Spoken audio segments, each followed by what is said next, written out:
ने ये कहा कि मस्जिद का पुकार रही है, बुला रही है, मर मिटने का वक्त आया, कटने का वक्त आया। असल ये स्ट्रक्चर बनाने का मकसद तो ये है कि मुसलमानों को भुला दिया जा रहा है कि मस्जिद अक्सा की हकीकत क्या है। इसलिए मस्जिद अक्सा की हकीकत हमारे सामने साफ़ हो जाए, वाज़ेह हो जाए, इसलिए आपके सामने ये ढांचा बनाया गया है। अब सबसे पहले इसका एक बड़ा तारीख़ी पस मंज़र है, एक लंबी तारीख़ है।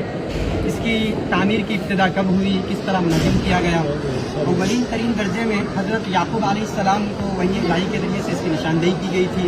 फिर उसके बाद उन्होंने तामीर की इब्तिदा की। हज़रत दाऊद अलैहिस्सलाम ने भी तामीर को जारी रखा।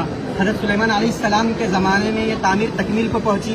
हज़रत सुलेमान अलैहिस्सलाम ने अल्लाह की इबादत के लिए यहाँ पर एक घर बनाया था जिसे मुसलमान मस्जिदी मौसूम करते हैं और मस्जिदी मानते हैं।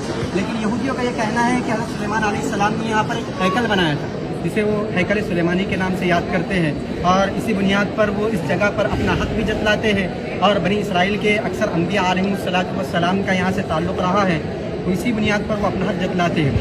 अब यहाँ पर वो हैकल को सबसे पहले जिसने मिस्मार किया और ढा किया था वो मुफ्ती नसर नामी एक बादशाह है, जिसने 589 ईस्वी में इसको मुनहरिम कर क़ब्ल मसीह में इसको मुनहरिम कर दिया था और ढा दिया था। उसके बाद उसने यहूदियों को यहाँ से इस शहर से जिलावतन कर दिया, निकाल दिया। फिर एक शहनशाह फारिस जिसका नाम साइरस आज़म बतलाया जाता है, उसने इस इलाके पर अपनी हुकूमत कायम की, कब्ज़ा किया, फिर यहूदियों को यहाँ लाकर बसाया। दूसरी मरतबा यहूदियों ने फिर अपने एक बादशाह जिसका नाम हेरोद आज़म है, उसकी ज़ेर निगरानी में एक और हैकल तामीर किया जिसे भी हैकल सुलेमानी कहा जाता है। फिर उसके बाद एक रोमी जनरल था जिसने 70 ईस्वी में उस पूरे हैकल को मिस्मार कर दिया, जिसको टाइटस के नाम से याद किया जाता है, उस रोमी जनरल को। फिर 4वीं सदी ईस्वी में उन तमाम रोमियों ने मसीहियत कबूल कर ली और ईसाई मज़हब को अपना लिया। फिर यहाँ पर उन्होंने उसकी बुनियाद पर बड़े बड़े गिरजेघर तामीर करवाए, अपनी इबादत खाने बनवाए। इस इहाते की जो मिक़दार पैमाइश रकबा है कमोबेश 36 हेक्टेयर पर फैला हुआ है। और इसके एक जानिब बैतुल्लहम नामी शहर है जिसको आपने गुज़िश्ता नक्शे में जान लिया है, वो हज़रत ईसा अलैहिस्सलाम की जाए पैदाइश है। इसी मुनासिबत से वो मसीहियों के नज़दीक काफ़ी मुक़द्दस जगह मानी जाती है। और उनके अक़ीदे के मुताबिक इस इलाक़े में हज़रत मसीह अलैहिस्सलाम का एक मकबरा है जो बिल्कुल गलत अक़ीदा है। कुरान इसकी तर्जुमानी करता है, बतलाता है कि हज़रत मसीह अलैहिस्सलाम को ऊपर उठा लिया गया। अब ये मसीहियों के कब्ज़े में रहा, मुसलमानों के कब्ज़े में कब आया, इसकी तारीख़ कुछ इस तरह है कि हज़रत उमर रज़ी अल्लाह ताला अन्हु के ज़माने में अहद फ़ारूक़ी में इसको मुसलमानों ने अपने कब्ज़े में लिया।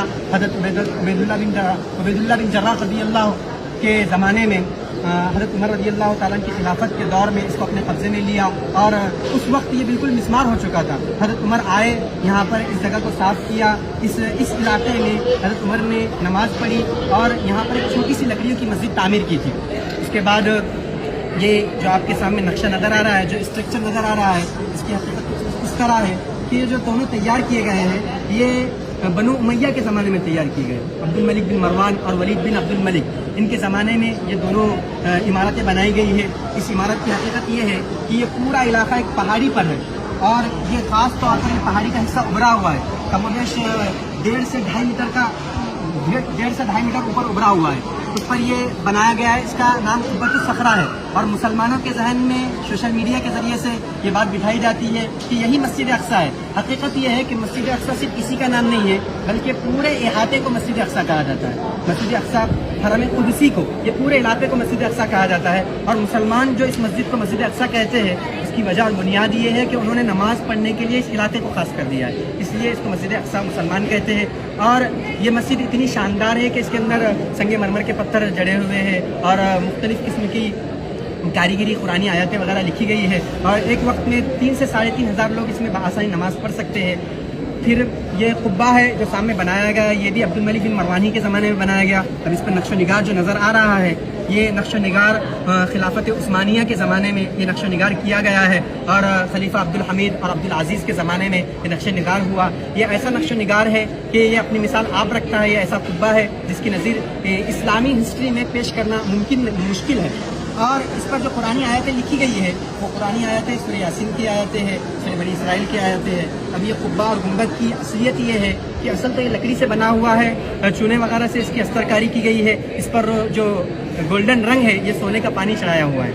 अब اس طرح یہ جو قبے نظر آ رہے ہیں، اس طرح کے کئی قبے اس علاقے میں موجود ہیں۔ یہ قبوں کی حقیقت یہ ہے کہ اس زمانے میں چونکہ مسجدوں کے اندر ہی درس و تدریس کا بھی کام انجام دیا جاتا تھا، تو لوگوں کی سہولیات کے لیے خانقاہی نظام قائم ہو اور درس و تدریس کا نظام قائم ہو، اس وجہ سے اس طرح کے کئی قبے یہاں پر تعمیر کیے گئے۔ اب اس مسجد کے بازو میں، جس کو لوگ مسجد اقصیٰ کہتے ہیں مسلمان، اس کے بازو میں ایک میوزیم ہے جو 10 مسلمان ادوار کو بتلاتا ہے۔ اس کے اندر 10 مسلمان ادوار کے عجائبات رکھے ہوئے ہیں اور 600 ایسے قرآنی نسخے رکھے ہوئے ہیں جس کو الگ الگ خطوں میں لکھا گیا ہے۔ اب یہ دیوار ہے، اس دیوار کے متعلق مسلمانوں کا عقیدہ تو یہ ہے کہ یہاں پر آپ علیہ السلام کا براق باندھا گیا تھا۔ عیسائی یہودیوں کا عقیدہ یہ ہے کہ 70 عیسوی میں جو رومی جنرل تھا ٹائٹس، اس نے جو ہیکل سلیمانی تعمیر منہدم کر دیا تھا، اس کا باقی ماندہ حصہ یہ ہے۔ اسی وجہ سے وہ اپنی ایک عبادت کی نشاندہی کے طور پر یہاں پر آتے ہیں، گریہ وزاری کرتے ہیں، اپنی منتوں مرادوں کی چٹیاں یہاں پر رکھتے ہیں۔ اور اس طرف کا جو علاقہ تھا، یہ شہر کی آبادی تھی، یہاں پر ایک مسجد آباد تھی، اس کے بعد مسلمانوں کی وقت کی جائیدادیں تھیں، ان کم وقتوں نے ان جائیدادوں پر حملہ کر دیا، مسجد کو مسمار کر دیا اور اپنی عبادت کے لیے خاص کر دیا۔ اب وہاں پر ایک کنواں نظر آ رہا ہے، اس کنویں کی حقیقت یہ ہے کہ اس طرح کے کم و بیش 25 کنویں اس احاطے میں بنے ہوئے ہیں تاکہ جو زائرین آتے ہیں ان کے لیے پانی کا صحیح طور پر انتظام ہو سکے۔ وہ کنویں کی آپ کو شکل نظر آئے گی، یہ ایک فاؤنٹین اور فوارہ بنا ہوا ہے۔ اس کے سلسلے میں یہ ہے کہ صلاح الدین ایوبی رحمۃ اللہ علیہ نے اپنے دور میں اس کو مسلمانوں کی سہولیات کے لیے اور مسلمانوں کے پانی کے انتظام کے لیے تعمیر کیا تھا۔ اس باؤنڈری میں کم و بیش 14 دروازے ہیں۔ ایک دروازہ نمونے کے طور پر بنا دیا گیا ہے جس کو گولڈن ٹیمپل کہتے ہیں۔ یہاں پر سلیمان علیہ السلام کا استبل کہا جاتا ہے۔ پہلے زمانے، اب تو اس کی کوئی علامت اور نشانی باقی نہیں رہی، بلکہ یہاں پر ایک نیچے تل میں ایک مسجد ہے جس مسجد مروان کہا جاتا ہے، اور وہی مسجد کے متعلق یہ بات بھی ہے کہ یہی وہ مسجد ہے جہاں مریم علیہ السلام رہا کرتی تھی، اور یہ اب اس کی کوئی حقیقت باقی نہیں رہی۔ اسی طرح ہم یہ آپ کے سامنے جو اسٹرکچر اور پورا نقشہ پیش کر رہے ہیں، مقصد تو یہ ہے کہ کسی نہ کسی طرح ہمارے ذہن میں مسجد اقصیٰ کی یاد تازہ ہو جائے اور یہ بات ہمارے ذہن میں آ جائے کہ مسجد اقصیٰ کیا ہے، کیا حقیقت ہے، تاکہ ہمارا جو اس سے رشتہ ہے وہ مضبوط سے مضبوط ہوتا جائے اور ہم اس کے سلسلے میں فکر اور کوشش کریں۔ اللہ تعالیٰ سے دعا ہے کہ اللہ تعالیٰ اس بات کی توفیق عطا فرمائے۔